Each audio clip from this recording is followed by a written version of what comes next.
história da Bíblia que seu líder religioso não lhe contou? Você é religioso? O seu líder religioso já lhe contou a história da Bíblia ou não? Eu, Heber Melo, lhe conto. O que o seu pastor esconde de você?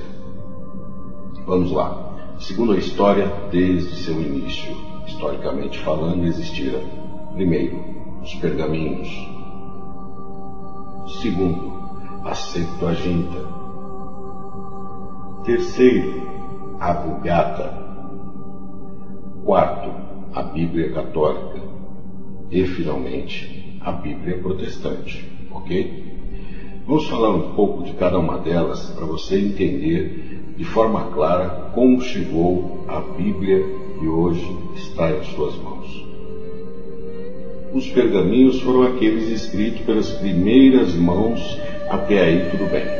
A Septuaginta, a tradução do hebraico para o grego, em Alexandria, porque a língua grega era mais falada naquela época.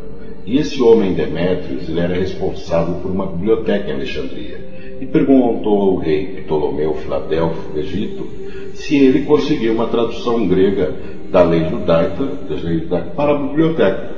Para realizar isso, o rei liberou 100.000 escravos judeus que estavam sob seu domínio e enviou a Eleazar, o sumo sacerdote de Jerusalém, e assim fez seu pedido, que ele ensejara que fossem selecionados 6 escribas e de cada uma das 12 tribos, somando 72 homens. Esses escribas foram levados para Alexandria para fazer a tradução do hebraico para o grego. Daí foram colocados cada um em uma sala diferente e passaram 72 dias para traduzir o trabalho para o grego, a tradução. Diz a história que fizeram um trabalho tão perfeito que todos os 72 homens concordaram com a tradução do outro e assim denominaram o nome Septuaginta, que em grego significa 70.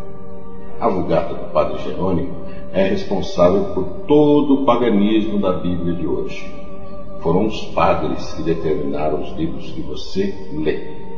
Eu pergunto, o Criador que inspirou os padres a decidirem quais livros fariam parte da Bíblia? Pois o Padre Jerônimo, certa vez, estava lendo, daí disse as histórias que veio uma luz e que foi Deus que falou com ele, dizendo que ele iria fazer a tradução para o latim.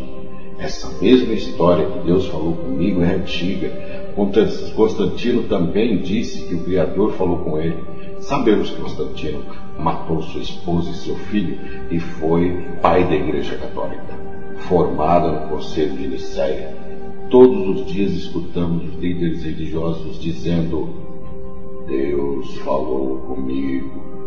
Não será o mesmo Deus de Constantino, de Jerônimo, o Deus romano? Voltando à Vulgata. Daí surgiu no futuro um Papa Damasco, que ficou amigo do padre São Jerônimo. Então o Papa lhe pediu para fazer uma tradução da Septuaginta para o latim. Foi aí que começou todo o paganismo que citei logo atrás. O padre Jerônimo retirou todos os nomes sagrados e originais e colocou os nomes de adoração de seus deuses.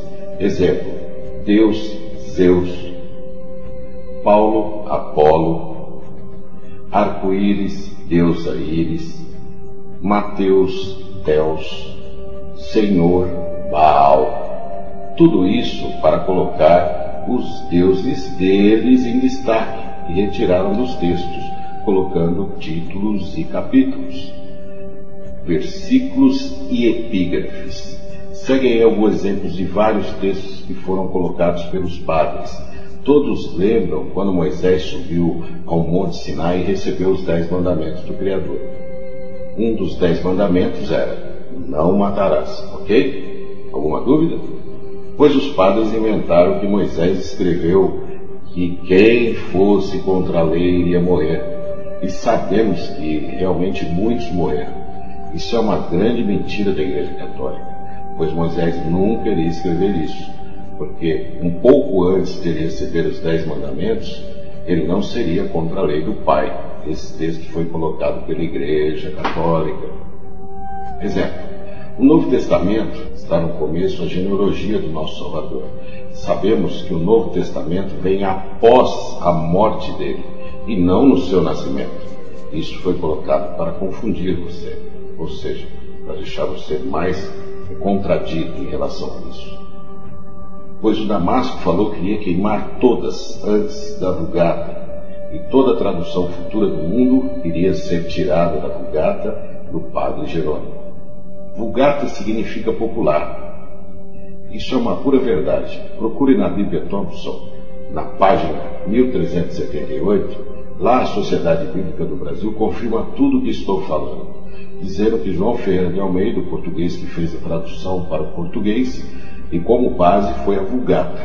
Depois que João Ferreira surgiu o seu sucessor, o Jacob, que faz parte da tradução, e usou como base a Vulgata. Uma observação: o próprio João Ferreira de Almeida, naquela época, antes identificou mais de 2.000 erros. Imagina hoje, com tantas revistas e corrigidas. Surgiram muitos escritores que traduziram para o português com base em usar a Vulgata de Jerônimo. Os padres esconderam a verdade de você. Em seguida, com o surgimento dos protestantes, como o padre Lutero e logo após os calvinistas, deram continuidade às mentiras religiosas. Católica, mãe, protestante, filhas, as duas juntas escondem a verdade de você. Lembre-se, tudo oculto será revelado. Bíblia Católica, criada pelos padres como base à Vulgata, nem preciso falar. Bíblia Protestante, dando continuidade à criação dos padres com as mãos dos protestantes, era para diferenciar uma Bíblia da outra. Protestantes retiraram 6 livros da Bíblia Católica. Me diga qual a diferença entre as duas. Essa é a história da Bíblia resumida, que o seu pastor, padre, bispo, seja como você queira falar, não passaram para você. E não vão passar, nem espere. Agora, se você tem um compromisso com a verdade, vá até hoje mesmo ao seu líder religioso e pergunte toda essa história e veja qual é a resposta. O que eles vão te falar? A verdade ou não? Pois não creio em mim, Heber. Não fiquem só em minhas palavras. Pesquisem.